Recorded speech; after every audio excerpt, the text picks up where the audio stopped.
Redditors who've had an experience that genuinely made you question reality. What happened? Ask Reddit. I was 20, driving home from a late-night study session, probably around 2 a.m. The road was a winding, unlit backcountry route I knew like the back of my hand, but that night, a thick mist had rolled in, making visibility terrible.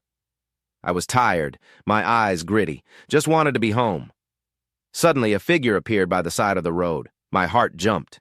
It was a young woman, maybe early 20s, wearing what looked like an old-fashioned, thin summer dress, soaking wet and clinging to her. She was shivering violently, hugging herself. Against my better judgment, I slowed down, windows up, considering driving past. But she looked so desperate, so utterly alone in that dense fog. I pulled over a little way ahead, put on my hazards, and she slowly approached the passenger side.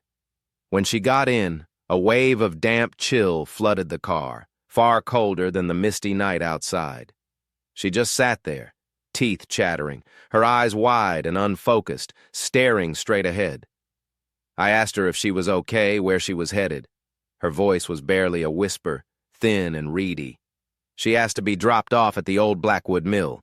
It was a derelict ruin, miles down the road, notorious locally for being haunted. My gut churned, but what else could I do?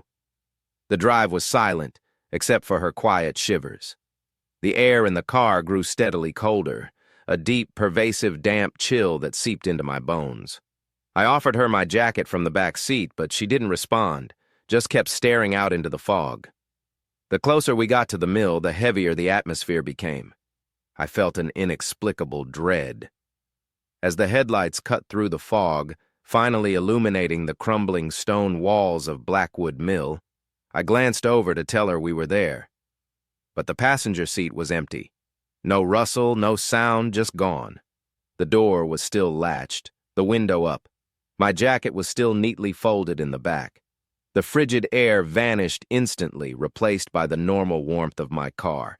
I slammed on the brakes, heart pounding, scanning the mist, but there was nothing. No footsteps, no shadow, no sign she'd ever been there. I sped home so fast I don't remember parts of the drive. The next morning, pale and shaken, I told my grandmother. She just nodded slowly, a faraway look in her eyes, then told me a story of a young woman who drowned in the river near Blackwood Mill almost 70 years ago, wearing a light summer dress during a particularly thick fog. Sometimes, people said, she still wandered the road. I haven't driven that route alone at night since.